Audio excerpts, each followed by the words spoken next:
પ્રાયોજક છે cancer healer centre a new beginning.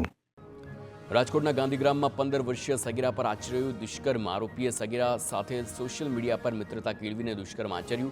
અંગત પળોના video બનાવ્યાનો પણ ખુલાસો થયો છે. સગીરાને જાનથી મારી નાખવાની પણ ધમકી આપી હતી. પોલીસે 18 વર્ષીય આરોપીની ધરપકડ કરી છે. અમદાવાદના બોપલમાં જનતાએ કાયદો હાથમાં લીધો છે. ચોરીની શંકાએ આરોપીને મારતા સારવાર દરમિયાન મોત નીપજ્યું. આરોપીનું મોત થતાં પોલીસે હત્યાનો ગુનો દાખલ કર્યો. બોપલ પોલીસે હત્યાનો ગુનો દાખલ કરી તપાસ હાથ ધરી. અમદાવાદમાંથી લૂંટ, ગરફોડ, ચોરીઓ કરતી આંતરરાજ્ય ગેંગનો પર્દાફાશ. ક્રાઇમ બ્રાન્ચે આંતરરાજ્ય ગેંગના 2 આરોપીઓની કરી ધરપકડ. અમદાવાદ સહિત રાજ્યના જુદા જુદા 11 ગુનાનો ભેદ ઉકેલાયો છે. રાજસ્થાનમાં પણ ગેંગે ચોરીને અંજામ આપ્યો હોવાનો ખુલાસો. સુરતમાં પ્રેમ પ્રકરણમાં ખૂની ખેલ ખેલાયો છે. બગમુરા રેલવે ફાટક પાસે 3 શખ્સોએ સગીરાને ગળે ટૂંપો આપીને તીક્ષ્ણ હથિયારથી ઘાપણ ઝીક્યા. ઇજાગ્રસ્ત સગીરાને જોઈ રેલવે કર્મચારીઓ એમ્બ્યુલન્સને ફોન કરતા સગીરાનો જીવ બચી ગયો. પોલીસે પણ એક કિશોર સહિત 3 આરોપીને ગણતરીના કલાકોમાં ઝડપી પાડ્યા.